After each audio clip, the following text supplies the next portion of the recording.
কদিন ধরে সারা দেশে চরম উদ্বেগ উৎকণ্ঠা, রাজপথে জোরালো আন্দোলন, দেশের সর্বোচ্চ আদালতের দিকে তাকিয়ে সবাই।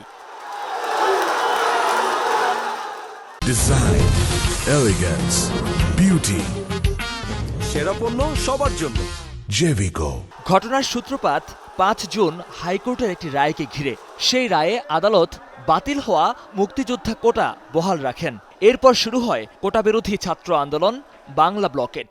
এর মধ্যেই গত বৃহস্পতিবার প্রধান বিচারপতি বলেন, আন্দোলন সংগ্রামে আদালতের রায় পাল্টানো যায় না।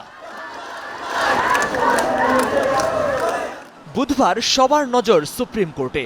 জনাকীর্ণ আদালতে সকাল 11:30টায় শুরু হয় শুনানিতে রাষ্ট্রপক্ষ ও দুই ছাত্রের আইনজীবী হাইকোর্টের রায় স্থগিতের আবেদন জানান, আর বহালের পক্ষে যুক্তি দেন মুক্তিযোদ্ধা সন্তানদের আইনজীবী। তবে এদিন সবারই কণ্ঠ কিছুটা নরম।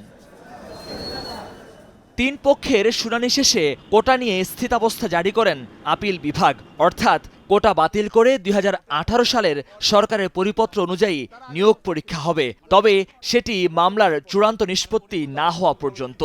এই স্থিতি অবস্থার পরে দাঁড়ালো হাইকোর্টের জাজমেন্টও স্থগিত থাকবে এবং যে প্রজ্ঞাপনটা বাতিল করা হয়েছে সেই প্রজ্ঞাপনটাও স্থগিত থাকবে, বাতিল থাকবে।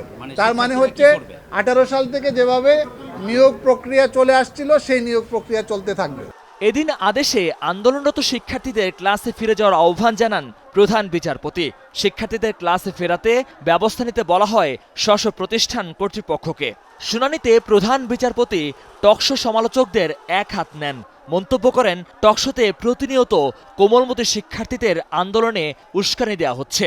বলেন, টকশোর কথোপকথন শুনে মনে হয় তাদের তুলনায় জ্ঞানীগুণী আর কেউ নেই। বিচারকের আসনে যারা আছেন তারা কিছুই জানেন না।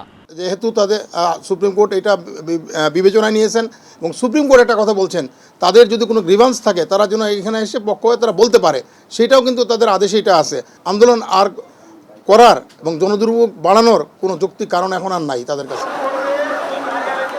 ৭ আগস্ট মামলাটি ফের শুনানির জন্য উঠবে দেশের সর্বোচ্চ আদালতে। প্রতিবাদকারী শিক্ষার্থীদের কোনো বক্তব্য থাকলে তা লিখিত আকারে জমা দিতে বলেছেন প্রধান বিচারপতি। মহিউদ্দিন মধু, যমুনা নিউজ, ঢাকা।